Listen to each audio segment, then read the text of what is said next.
guys, welcome back to my channel. I'm here with baby Scarlett. Today I thought I would do a motherhood Q&A. I realized I'm just literally gonna make videos about whatever I feel like. If it's entrepreneurism, if it's motherhood, if it's how I brush my teeth. Not literally, but you know, I'm gonna do that about anything. So anyways, today I feel like doing one about my kids and about motherhood. And I asked you guys on Instagram what questions you had for me. Before we get started, I just want to say thank you guys so much for all of your recent support, just like through everything. I feel like I don't say it enough, and I'm just really excited to get back into my channel. And we actually found like a childcare situation for Annabelle, which I'm probably going to talk about in another video, like whenever the time is right. Just I don't know, I don't want to mention something and then it's not like finalized. So I just want to make sure everything is like solidified with that. She's very fussy, this one. She's so active, like way more active than Annabelle. But anyways, so yeah, I just want to make sure that everything goes through. And yeah, so once I do get all of that situated, I'm going to be putting out regular like videos 3 times a week at least. So please stay tuned for that. But thank you guys so much for just bearing with me through this crazy time period with like the moving and the inconsistency in my videos. I really appreciate it. This next one is from SK20. She says, how did you get Annabelle to sleep in her own room all night after co-sleeping? Okay, so I had to give, wow, I called her Annabelle. I literally have only done that like 5 times, but I had to give Scarlett to Doug. Thank God for him, because she's getting fussy. So anyways, how did you get Annabelle to sleep in her room? The whole co-sleeping thing was actually, for me personally, very blissful experience. It wasn't bad on my marriage. If anything, I feel like it strengthened my marriage in a weird way because we became like more bonded as a family. And I'm not against like children sleeping in their own room. Like I totally get it. When you are literally attached to your child all day, you kind of want a break. I get it. But for me, it's just easier. I don't have to think about it or worry about training. And I've just kind of given in to this whole like attachment parenting lifestyle, which trust me, I know is not for everybody. It is very intense. And that's just kind of like my personality. So I embraced it. But for a while, if you guys have watched me, you'll know that I really fought against Annabelle like in our bed. I would always try and put her in her crib, and it just like she'd cry and I couldn't take it. And it was like a big struggle, like for me as a mom, trying to decide like what I'm going to give into, like the normal standards of society today, where you're not supposed to be with your children at night. That's like more accepted than them sleeping in your bed, which is actually like all over the world. Everyone as a family sleeps in the same bed. So it's really just like the westernized America. But anyways, so I don't know, with Scarlett, I just totally accepted it and it's been pure bliss. So I'm going to do the same thing that I did with Annabelle with Scarlett whenever I feel like we're going to transition her. And it's super simple, you guys. If you have a co-sleeping toddler and they've never slept in their room, you literally just put like a bed on the floor or like a mattress, or you can get like a bed rail if the bed's raised, whatever. We just put like a mattress on the floor because we don't have a bed for her and I didn't feel like getting one. Also, she like rolls off sometimes and she's not going to hurt herself if she rolls off a mattress. But anyways, you put a bed in their room and then you lay with them to sleep. I know for a lot of people that can be a mission. Like that is very hard and it might be frustrating because you want your independence. You want to just lay them in their crib or their bed, and then they just go to sleep. And if that sounds like something you want, then you're probably going to have to sleep train your child unless you have like, I don't know, unless you're just blessed and have some angel child that just goes to sleep without training. But for my particular children, I wasn't about to sleep train. I could not hear them cry. Like I just can't at all. And we actually did it when we moved here because we never wanted her to get adjusted to this bed behind me, which is our bed. Just because then it would be hard for her to like come out of our room and go to a different room. But even if like you are putting your toddler in their own room in your own house and they've never slept in there, just lay with them to sleep. If you want like an easy transition, we still lay with her to sleep. But like, I'm not gonna lie, the first week she did not want to go to sleep because it was like a new place and we just moved here. So it took an hour and then it took like 30 minutes and now she probably goes to sleep depending on what night it is and how her nap was throughout the day. But she'll usually go to sleep within like 15 minutes of us laying there. And then we just sneak out. And yes, she does wake through the night. I was actually reading a sleep study on toddlers, and I think it's like 80 or maybe 85% of toddlers wake once or twice throughout the night. And they don't start sleeping through the night unless you sleep train them until age 6. So that is really up to you. I liked what I did in the end. I think that it was like very, very gentle on like me, Doug, and Annabelle. There's no like crazy power struggle between the three of us. And yeah, she just goes to sleep in her room. She calls it her nursery. It's so cute. She like loves her room and she sleeps in there. So sometimes she does wake throughout the night, not every night, maybe like 2 or 3 times a week. And Doug's amazing because obviously he doesn't have to breastfeed Scarlett, so he'll just go in there and literally go to sleep with her, like at 2 a.m., which I know for some people, I'm going to be real, like it's not pure bliss. Like you still got to wake up and comfort your toddler if you don't train them, but it's really up to like your parenting style. And for us, it's not a big deal just because Doug and I still get like our alone time at night, even though Scarlett's in the bed with us. We get to like hang out and watch Netflix or whatever we want to do. And Annabelle's not around. So yeah, we like it that way. And it was like super easy transition. This one is from Fran Baldonado. She says, how long does Scarlett usually feed for? And do the feedings get shorter with time? So I got a lot of breastfeeding questions. And if you guys haven't watched my channel for like probably 2 years, ever since I had my first child, you won't know, but with my first child, Annabelle, she's 2, well over 2 now. But with her, I did pretty much like half formula, half breast milk that I pumped out and fed through a syringe. Anyways, because I got poor breastfeeding advice, like in the hospital with my firstborn, so I didn't have like a lot of supply. And she had a tongue and a lip tie. So I did that whole like supplementing thing for like a very long time. We breastfed up until like recently, like her 2nd birthday was when we stopped. And yeah, so I did the formula thing and I did not know how to properly breastfeed with my first. With Scarlett, obviously she's like fully breastfed and I feel like I'm a new expert. And that is just because I literally feed her all the time. I don't count anything. I don't set a timer. I don't wear like a bracelet on this arm to feed on this boob and then switch it to this. You know, some people do that. I don't have any breastfeeding apps. I just breastfeed on demand literally all day long. And I think it was just easier for me to do that, like since I had my children close together in age, just because my boobs are already used to breastfeeding Annabelle, and then I had another one and they're just like super used to it. I don't know. So I can't really tell you like exact times, but she probably breastfeeds every 2 hours, which seems like a lot, but for me, it just is like second nature since I've been doing it for so long. But she does wake up probably once in the night to feed, but I don't know because I co-sleep and I just roll over and like feed her and then go back to sleep. So it's like I'm half awake.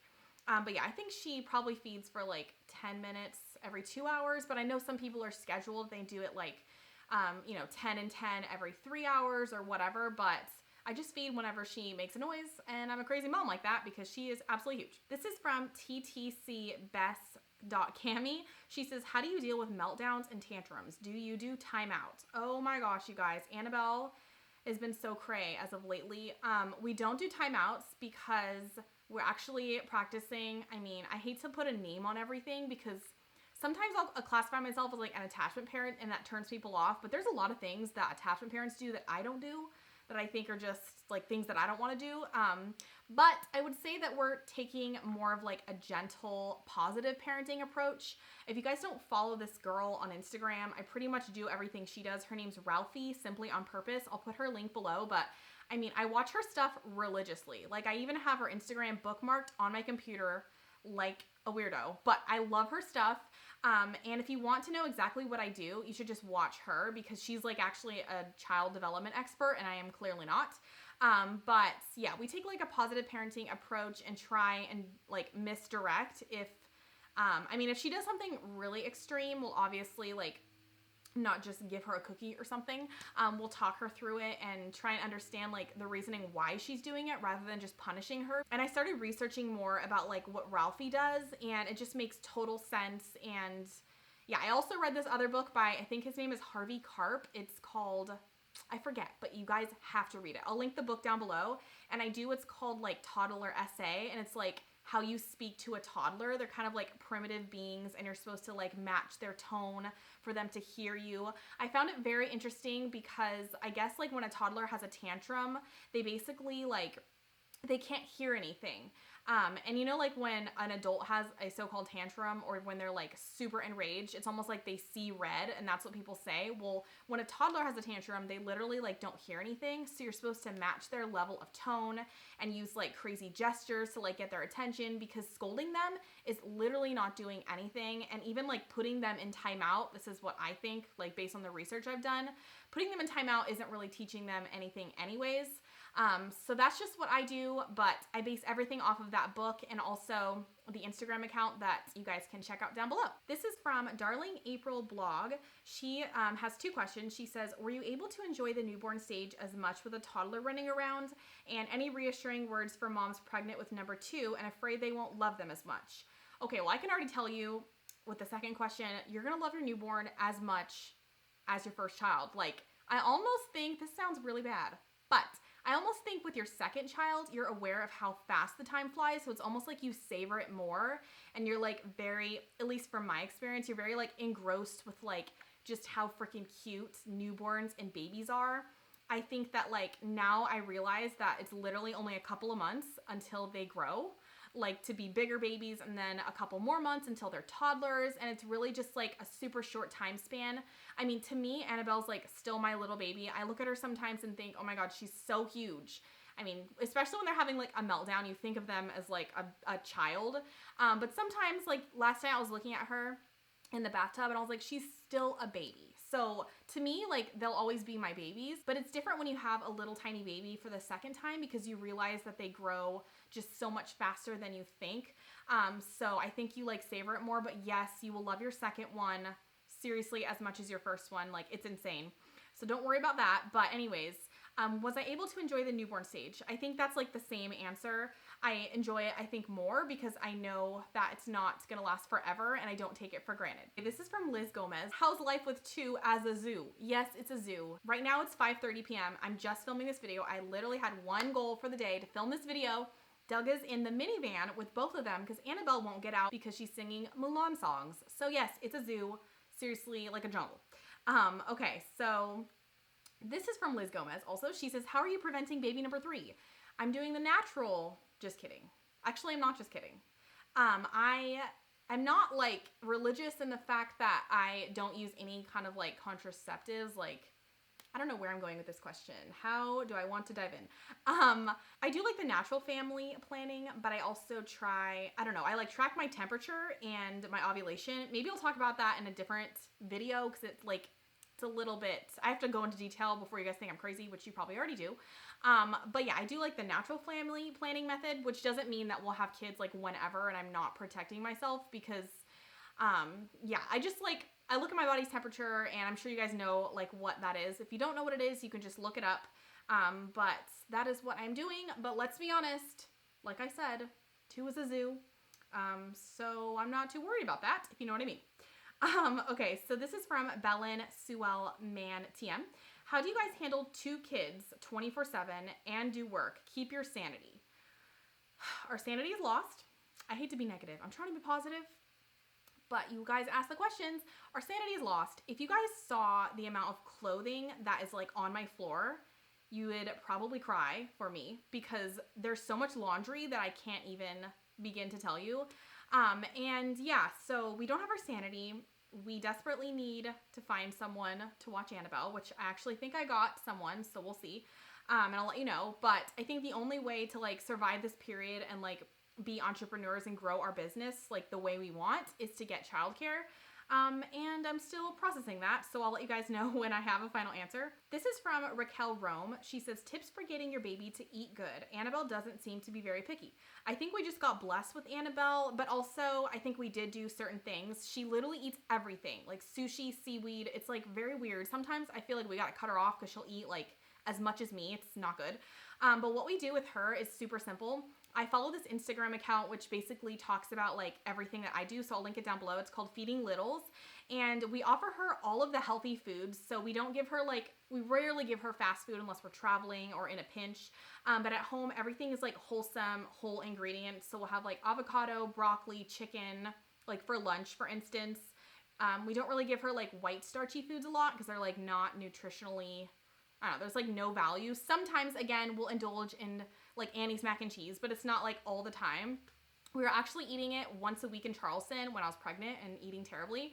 But now we have not bought it since because I just know it's not that good for her. So instead I'll like make her bread or like home make her things that are better for her. And we'll offer like a variety of food. And if she rejects the same food 50 times, it's okay. Like I'm not going to get frustrated because kids, like according to research, they eat what they need to eat, and it's better to teach them to be like intuitive eaters and not force food on them, because that, like, I don't know, that just like develops a not healthy relationship with food. So yeah, we don't force her to eat anything. I don't tell her that she has to clear her plate completely in order to get dessert, because sometimes she's full.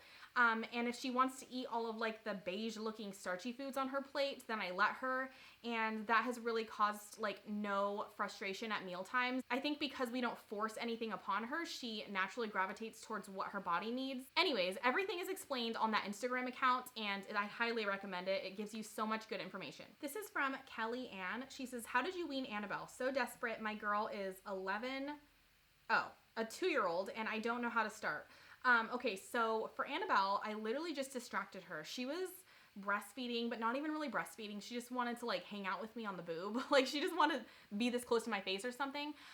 So for her, I would just distract her, and I would make it a point to tell myself that like I'm not gonna like breastfeed her all day long like I was. Like I would just let her breastfeed whenever, because I was so tired and pregnant that it was just easier for me to breastfeed her than like try and distract her.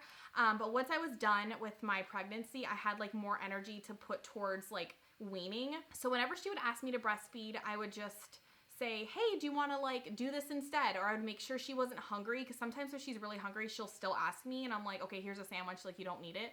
And yeah, there's no shame in breastfeeding past whatever age. I literally don't care if you breastfeed and your child is 4. It's like none of my business. I'm not going to shame any mom, because biologically, we literally have been breastfed for centuries and centuries, and that is how like our species survived. So I think like if you want to continue breastfeeding, maybe your child's not ready. I waited until I knew like she did not need it and she just was bored or she was hungry.